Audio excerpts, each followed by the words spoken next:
Friends, অনেক দিন পর একটি চমৎকার ভিডিও দেখলাম। খুব আক্রমণাত্মক এবং এই সমসাময়িক পরিস্থিতিতে অনির্বাণ যেভাবে আক্রমণ করেছেন এ যেন অনির্বাণের অগ্নিবাণ। ফ্রেন্ডস, ভিডিওটি দেখে নিন। কাগজ কাগজ আমরা দেখাবো, কারণ আমাদের কাছে কাগজ আছে। বাহ বাহ বাহ। ভাই ভাই, এসআইআর কি বলছে? ছাড়াই বাছাই চলছে। ভাই ভাই, মোদির নাকি টেনশন। প্রধানমন্ত্রী কত পায় পেনশন? ভাই বাবা। এসব গান বাজনা ছাড়, সব প্রমোটারি করি, বড় গাড়ি চড়ি, ইলেকশনের মেজাজ বুঝে দলটা বদল করি। বাহ বাহ বাহ, বাহ। চমৎকার চমৎকার। ভাই ভাই ভাই, ভাই বল ভাই, এই আমাদের দোষ। কি দোষ? গান বাজনা করতে এসে এসব কথা বললে রেগে যাবে, কে?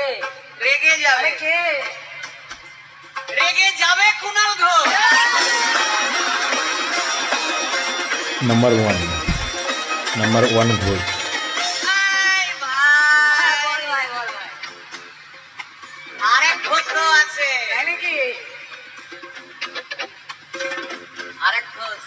আরে ঘোষ। দাদা খুবই রোমান্টিক, ঘোষ দিয়ে যায় চেনা। যার কিছুদিন আগে পাবলিক ভিডিও গয়না দোকান সব তুলে দাও, গরু ভাইরাল তুলে হয়েছিল। শোনা।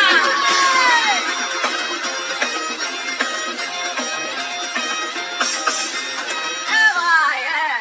তুই তো ঘোষ বললি, এবার 3 নম্বর ঘোষের নামটা তো এটা কে রে ভাই? হয়েছে ভাই। ওই বিপ্লবীদের পার্টি আরেক ঘোষও আছে, বুঝলি? এই আরেক ঘোষও আছে ওই বিপ্লবীদের party. TV channel, party office বড্ড হাঁটাহাঁটি, তাই কিনেছে গাড়ি, দামটা বেশি খুব। এই গাড়ি কেনা নিয়ে বিতর্ক ফেসবুকেরই হয়েছিল। রাজা মোদের দাদা সতর্ক। অসাধারণ অসাধারণ। আচ্ছা ভাই, ভাই হিন্দু রাষ্ট্র হবে? বলছি পরে না, বলো বলো বলো সবে বলো বলো বলো সবে। ইলেকশনের রবে ভারত আবার জগৎ সভায় শ্রেষ্ঠ আসন পাবে। ব্যাপক ব্যাপক। এই পোর্শনটা খুব দুর্দান্ত, ব্রিলিয়ান্ট পারফরমেন্স।